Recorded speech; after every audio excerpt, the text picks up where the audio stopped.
Good afternoon or good evening, Dailam. It's, I guess, remarkable times, and we need a little bit to be mispoinen in some of the Inyan de Yoma. And I'd like to learn up a shtickle Gemara and try to get some sort of feel. It's a Gemara that probably everybody's heard many times, but I think every tkufa enlightens us different pieces of it. The Gemara is Yavamis Samach Beis Amid Beis. The Gemara speaks about the framework of the Gemara is that a person should always be maimed zera and talmidim, even nasabi aldusa yishisa b'ziknusay, and it says Rabbi Akiva ima lama Torah bi'aldusa yom Torah b'ziknusay, hayol talmidim bi'aldusa yom talmidim b'ziknusay. That even if a person had talmidim when he was young, he shouldn't be satisfied and continue when he's old. Amru. Shneim asa elef zugim talmidim hoyla Rabbi Akiva, migeves valantifras. Rabbi Akiva had 12,000 chavrusas, from Geves until Antifras, two different edges of the where his talmidim were. V'kula meisa perek echad. They all were nifta in one tkufa. Mipnei shlenago kovad zelazeh. V'ya'olam shamim at shabar Akiva's Rabbasina shabedorim. And that's when he had 5 new Talmidim, Rab Meir, Rab Beis, Rab Shimon, Rab Elazar, Rab Shmua. They made him midu Torah. Oysa shah Tana, Kula Mesu, Tana, Kula Mesu mi Pesach vad Atzeres. They all were nifta from Pesach until Atzeres, which is the tkufa of the Asfir Saima. Amar Rab Chama ba'ab v'yitein Rab Chiba Abin Kula Mesu misara. Mahi Amar Nachman Askra. So Chazal tell us Bekitzer, the different inyanim of the Avelos Asaying in Sphira. When Chazal tell it us, piece by piece, Nekuda by Nekuda, there's something in each Nekuda over here which is giving us some sort of insight into the event that we don't have just from sipping through the Gemara quickly. First of all, it says there are 12,000 chavrusas, zugim. The 12,000 zugim talmidim, why doesn't it say 24,000? Obviously, it has to do something with the Noga Kovad Zebazeh, the fact that he made a point of saying they were pairs, they were chavrusas. V'kulon meisu b'perek echad, they all died in one tkufa. So before the Gemara divulges to us the tkufa, in other words, the point of the Gemara is not so much to tell us when it happened, but to tell us it happened in one shot. It doesn't say it was a magefa, but it says it happened in one tkufa. It's only later that the Gemara explains that tkufa is between Pesach and Atzeres. So different mefarshim speak about the Mashal, speak about HaRav, about other things, but that's not the Gemara's thrust. The Gemara says there was a lack of something. Vaya'olam shameim until Rabbi Akiva rebuilt it again. Tana, then it says later, kulon meisu bePesach v'Atzeres. It happened to be Pesach and Atzeres. So it seems as if the Gemara before is emphasizing just Kula Meisei Echad, but not the Pesach Atzeres. Now it's only Pesach Atzeres. Is there a reason why? If the reason was we should be Noyeg Avelos, and that's why it's telling us, there's no mention of the Avelos in the Gemara. So why is the Gemara telling us which Kufa it was? Is there a significance in that Kufa? What's interesting is, despite the fact that everyone knows that the reason why we Anoyeg Avelos is because of the Talmidim or Akiva and so on, it's not. If you look at the Rishonim and then Poskim, the Rishonim, there are other reasons given. The reason given is a common reason given is because it's Yimei Hadin. The world is Betzar. Since this is the bookmark between the two important crops, between Chita and Saira. So the world is very, very angestrengt, and the world is bitzar machmasit, and that's Rishonim bring that as a sort of equal term. Some will say it first, some will say safkemin al other things, but al kaponim, it seems in Rishonim already that there's another reason, and that reason has to do something about the inherent difficulty of these days.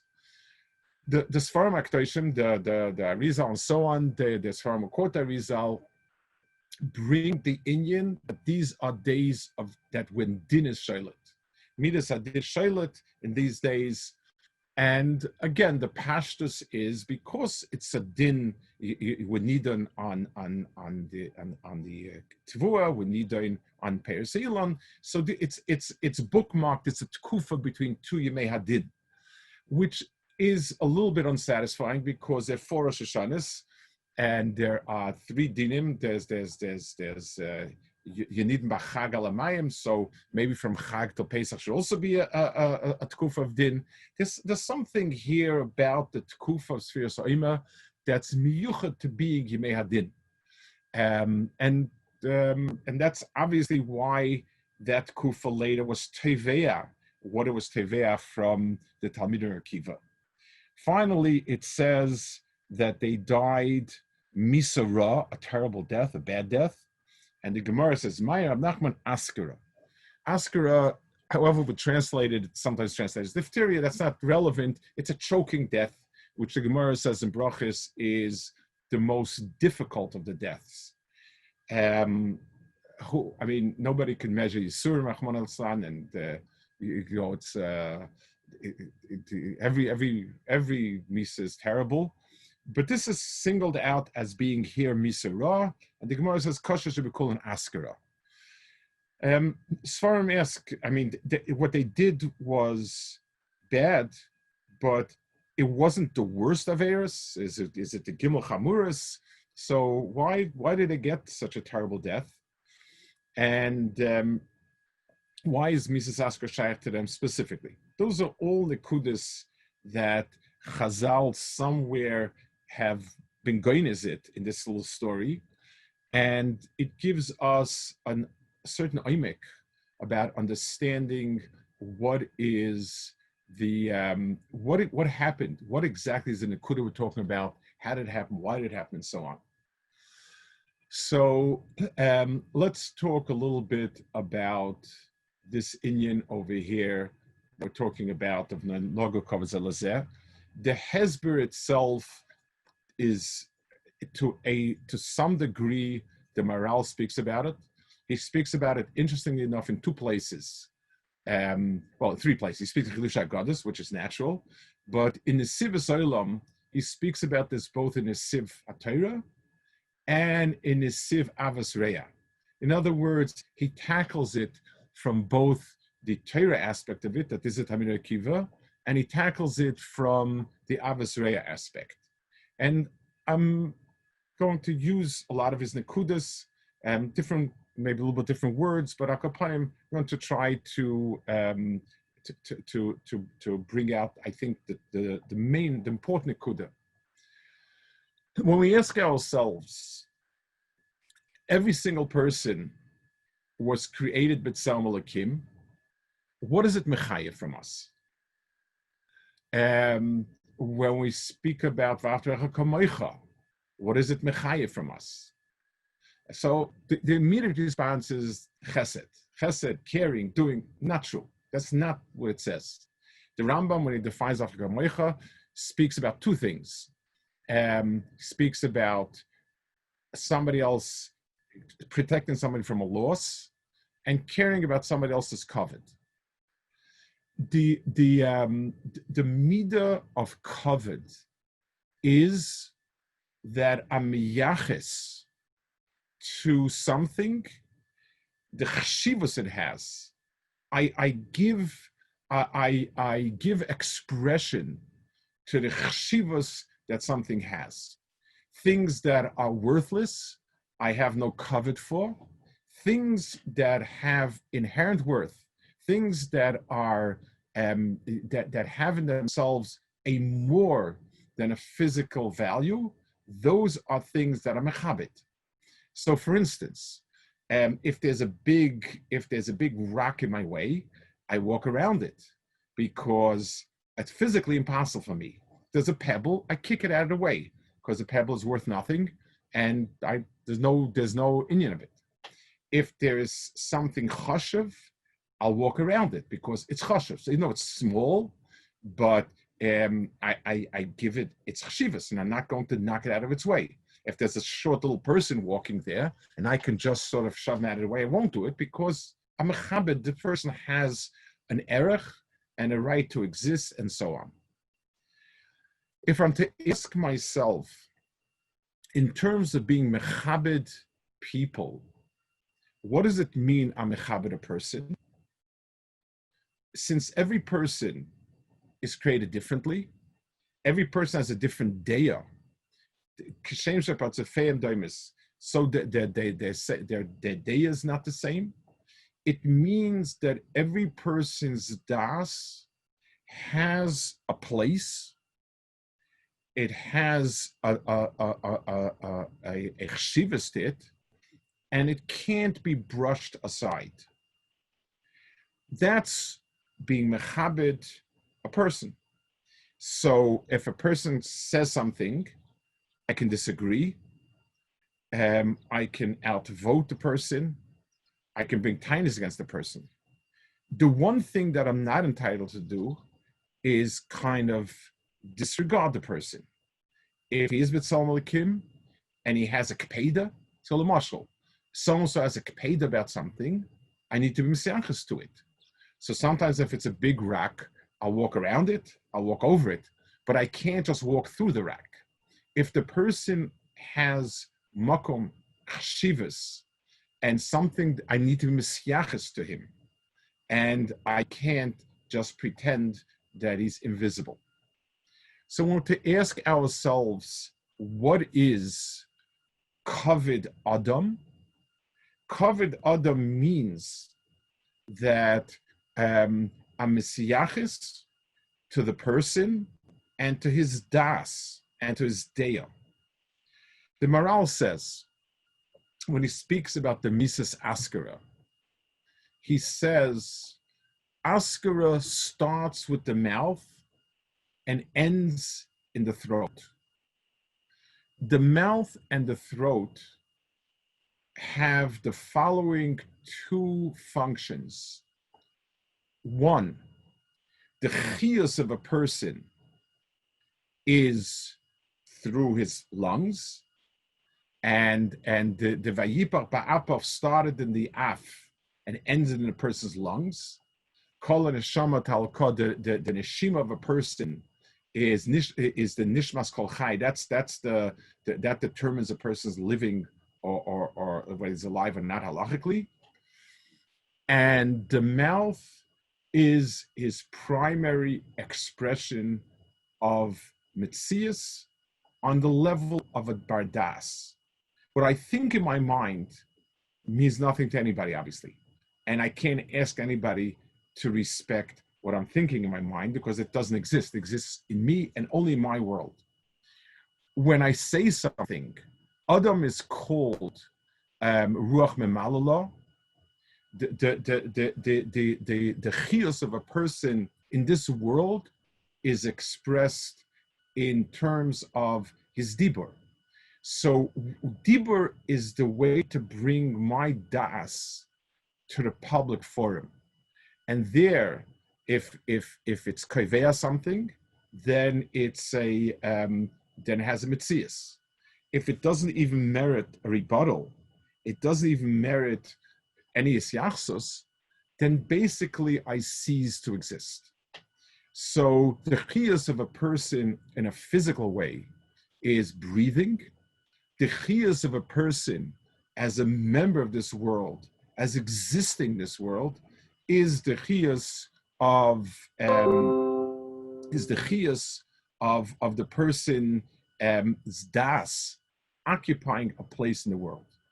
That's how the Maral explains the nagu kavod zebazeh, the Mises Askara. Let's trace our way backwards. Let's try to understand the picture. When we're talking about a person's das, and we're describing the need that his das should occupy in this world. So on a low level, obviously, so good that it's a das whether we should close the school, open the school, do this, do that, the other thing. Fine, that's a person's daya on a low level. But a person's das, in a way that's really ikar, is a tfisa, an understanding of Divrei Torah.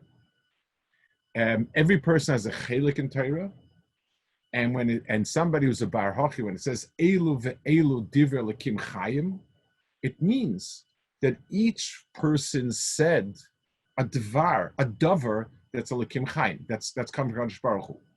In other words, every dibur that's said that is given from a mocker of Torah, obviously it means the person is roy lekach and he's shaykh to it, and he says divrei Torah.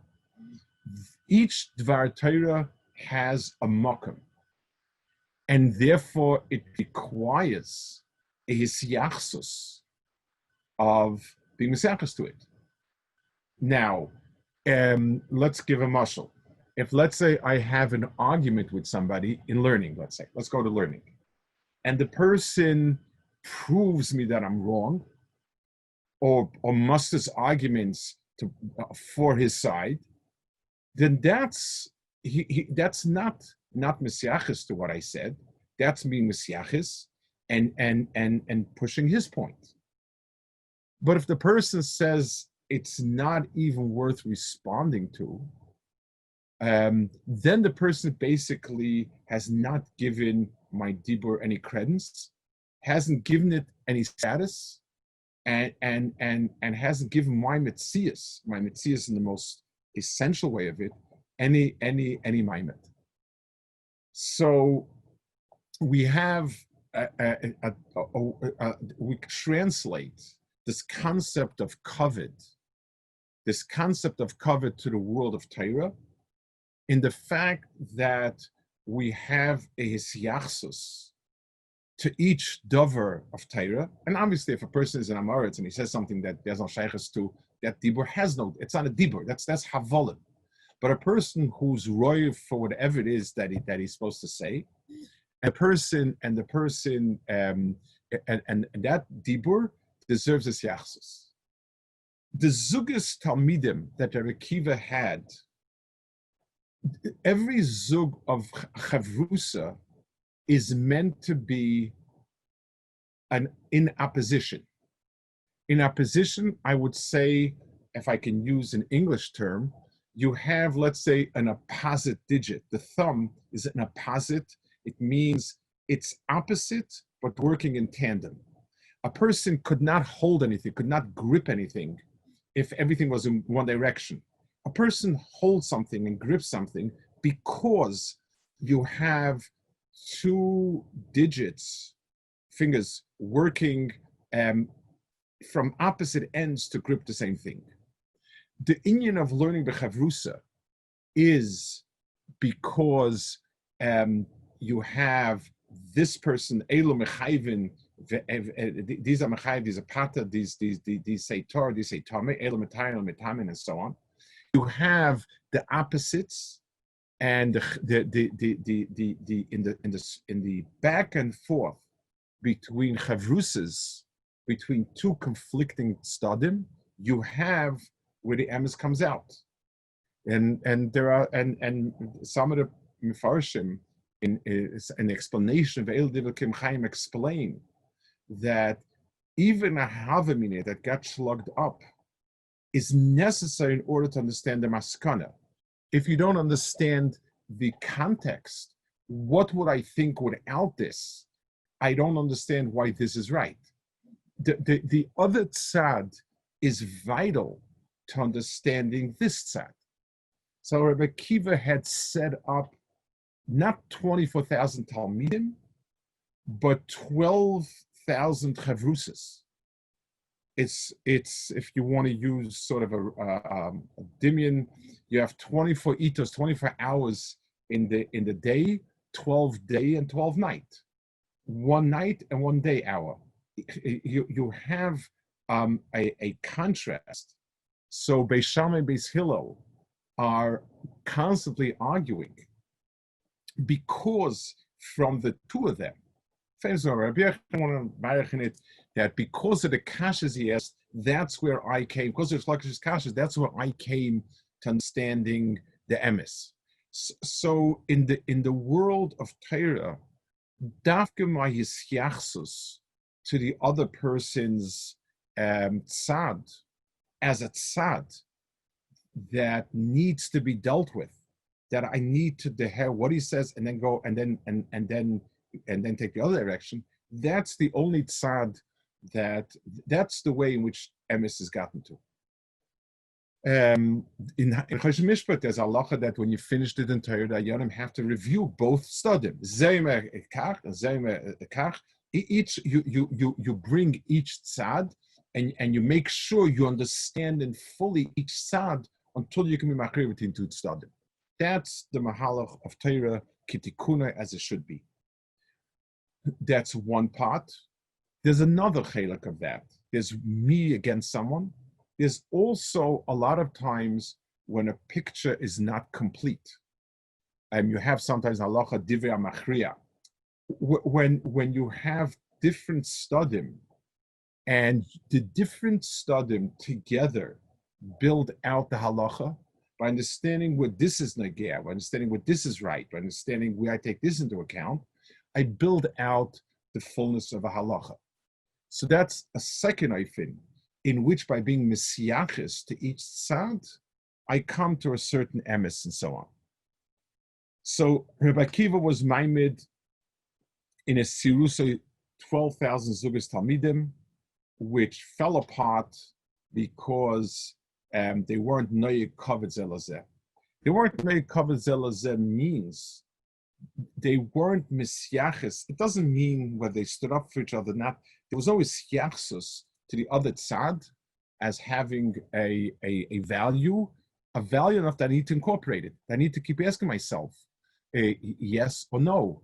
He is saying something. How do I deal with that tzad? The tkufa. Let's talk a little about this tkufa of bein Pesach Laseres and its expression of din. One of the inyanim that sort of describes midas hadin in Sfarim and so on is the fact that it's a point by point by point inyan. In other words, each one of the days of Sfir Sa'ima is its unique day. There's a 10th day, there's 11th day, there's a 12th day. So whenever I count something, I actually am doing two pe'ulos. I am identifying each unit, and I'm also making it part of a greater whole. So the process of sphira means where I take individual days and make weeks out of it. And that's why this the Shavuos as well.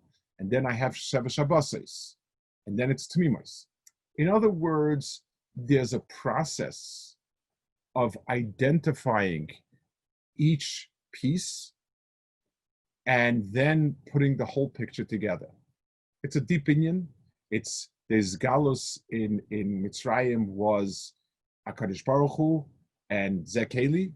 There's galus on Har Sinai was nothing else but HaKadosh Baruch Hu exists. In the Sphira, there are 49 different pratim that exist as pratim, but when they come together, they lead to Nech Hashem Lakecha. But if I don't identify the pratim, Shavuos can never ever be on a date. And the Christ speak about this, obviously. So why would there be Sfeik Yom and so on? I'm not going into it. But Al Kapanim, the Metzias is Shavuos is identified as the sum total of 49 different halakim, and then there's a day we don't count anymore. It's a day that is Shavuos. It's not the 50th day. It's it's a 50th day, but it's not counted. 49 days we count, and then there's a day that's truth. So HaKadosh Baruch Hu created the Bria in a way in which there are a lot of, the Bria works because you have many, many different pieces. And you need to properly identify and understand each piece. And you also need to understand that all the pieces together is something that adds up to the whole. I want to take this Inyan and explain a little bit, maybe explain a little bit in something that is relevant to us in two almost opposite ways. First of all, when we ask ourselves, are we helping people? Are we nice to people? Are we good to people? Are we kind to people? The first thing we're going to think about is how much stock we've written out, how many checks we've written out, and Baruch Hashem, Yisrael is Boim B'Noistim, how many people have you sent stuff to during this terrible tkufa, and so on, and that's fine, that's good, but that's not the shirish. Does every person who I know of feel that he's teifus makom by me? Am I misyachas to him? Does he, if he says something, when somebody needs something, it's the two things. One is the actual need, and the second thing is the syachsus to the person as a person. Yes, if I asked for something, it meant something. Do we make people around us feel that they have a place? I mean, one of the things that this difficult kufa, I know from where we live, and I assume it's true everywhere, there are unfortunately a few almanis and single people who the doctor said they can't go any place and they can't go to anybody, no matter how difficult it is. And to sit alone, it's not only the sensation of looking at the four walls, but the deeper sensation is, do I have a place in society? Am I missed? Does my existence matter to anyone else? Most terrible feeling is my existence doesn't matter to anybody. There was one of the most heart-wrenching interactions I once had with a Bach in yeshiva. Many years ago, a boy came to me. He was one of these boys, nice boy, fine boy, nothing bad, nothing wrong, nothing. And he said to me, Rebbe, I have a question to ask you. Yeah. He said, every year at Simchas Torah, do you know when I get an aliyah? I said, no. He said, when the Gabbai says, is there anybody here who still hasn't gotten aliyah? That's when I get an aliyah. This year, he said, I decided I'll do it differently. He stood next to the Gabbai, the whole Kriyas HaTorah, a dozen times they learned it. And he said, Rebbe, do you know when I got an aliyah? When the Gabbai said, is there anybody here who still hasn't gotten an aliyah? Why? That's what he asked me. People say, well, it's worse if you're starving, it's worse this. No. All the other are outside issues. This is a terrible, it means a person feels my existence is not important to anybody. I have no existence. Leinago kavod doesn't mean they badmouth. So this was in learning. The other person's opinion couldn't count, couldn't care less. But here we're talking about as people. The first thing I need to is exist. And therefore, and it's a difficult, we invite, we do tremendous sorchim, but we tend to invite the people that we like. What about the person who isn't liked? And he's probably not liked for good reasons, but he has a right to exist. He has a metzias that needs to be misyachas to. Thinking now and looking around people, the people that are sitting bodot yeshiv, literally, not just husband and wife, but one person for whatever reason. I mean, think a little bit.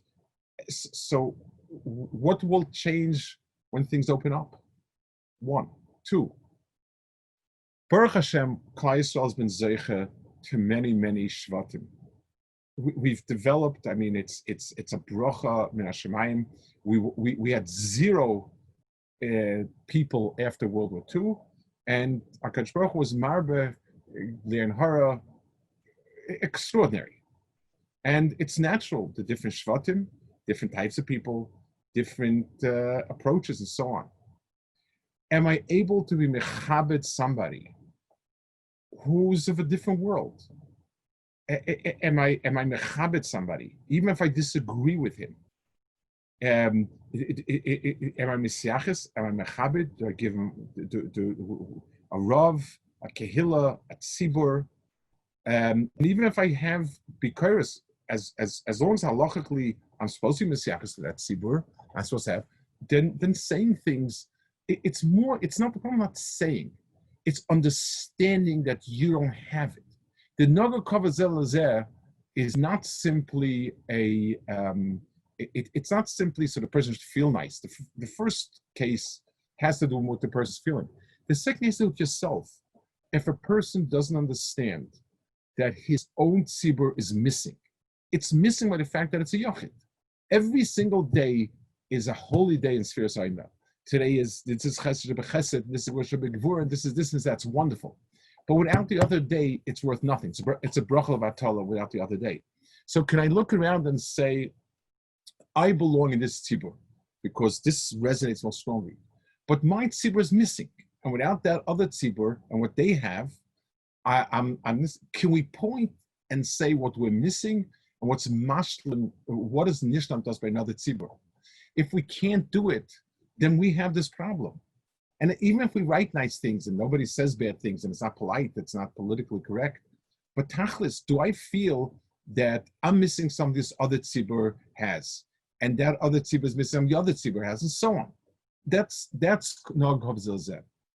And finally, there's a third piece to it, and this, I don't remember offhand where I saw it. I saw it somewhere recently, that Nogo covered Zelazeh is mechayev, that a person is not perished from a tzibur. Inevitably, we're always much, much smarter than the tzibur. That's a given. And if the tzibur decides to do X or to do Y or to do Z, then we know much better. And there are a bunch of fools, idiots, kanavim, depending, whatever you want, use the term you feel comfortable with. But that's the tzibur. The Noga cover the Zelazeh is that the tzibur functions with a rabbin. Those are the kalim of a tzibur. And for a yachid to disregard a tzibur that's my tzibur makes a takana, makes a whatever it is. When you wantonly just kind of snub your nose at it, then you're not being mechabed. Not only know the pratim, you're not mechabed the tzibur as a tzibur. It's something that every single person that belongs to a tzibur inevitably disagrees strongly with the tzibur. That's because, the statistics are that many decisions will not go the way you think it's smart to be. So a person can invest in strengthening a tzibur, that's great, but understanding that the hisyachsus to a tzibur is that if this is my tzibur, then that's the covered zelazeh. It's the cover to every other person that formed the tzibur. If I disregard one person, disregarding one person, if a tzibur comes up with their sense of things, then I'm disregarding every other person, and I'm disregarding the tzibur as a tzibur. So if a person feels it's no longer a tzibur, he needs to create a new tzibur in a constructive way. It's legitimate. That's how different shvatim are created. That's how Chassidus was created. That's how the Musa was created. That's how this was created. Somebody built up another tzibur. But to nominally be part of one tzibur and to just disregard is disregarding everything. It's a very, very it's a tkuf, I think, now that we can move in this point. The Nogo covers Elazeh. It's eerily the Askara aspect to it. This tkufa now it's eerily reminiscent of it. The understanding and the fact that we've Baruch Hashem in terms of giving, in terms of being there. There are wonderful things happening, and it's mamish. It is wonderful. It's a kiddush Hashem, and it's the nicer Kaisel. But don't mistake that for Nogu Kavod Zazeh. Nogu Kavod is much more than that.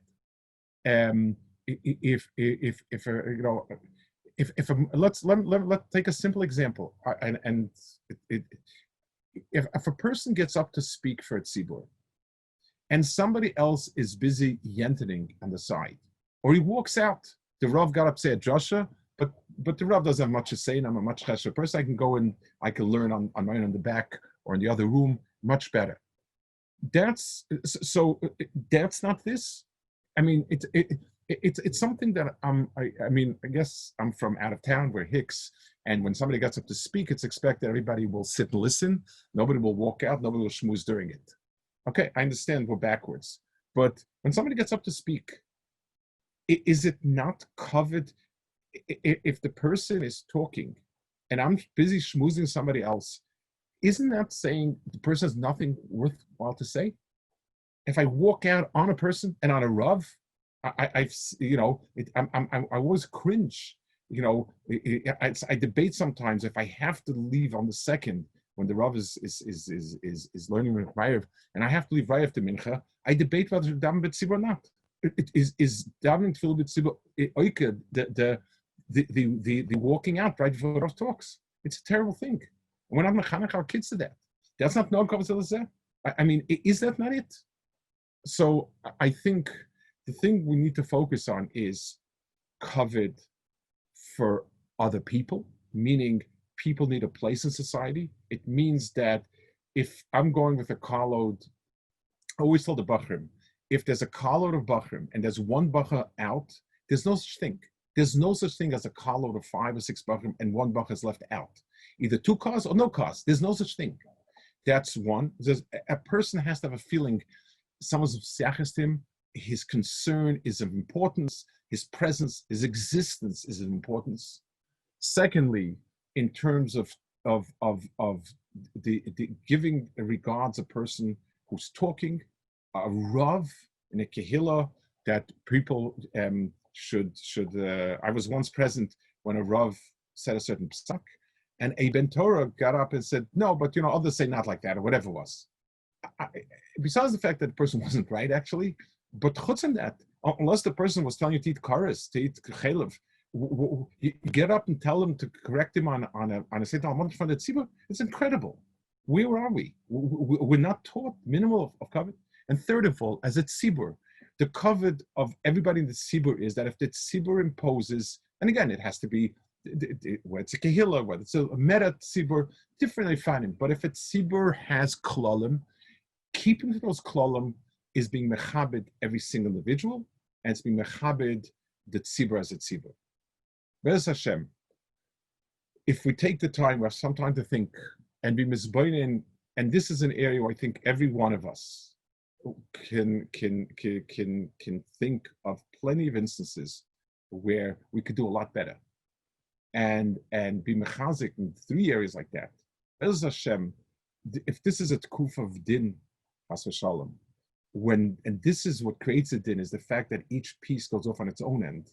If we're able to recreate that chibur in the oifin of Nogu Kavod Zeh, Be'ez Hashem, we should be zeicha to the Rabbi Akiva's second era, when he was ma'imid chamisha talmidim.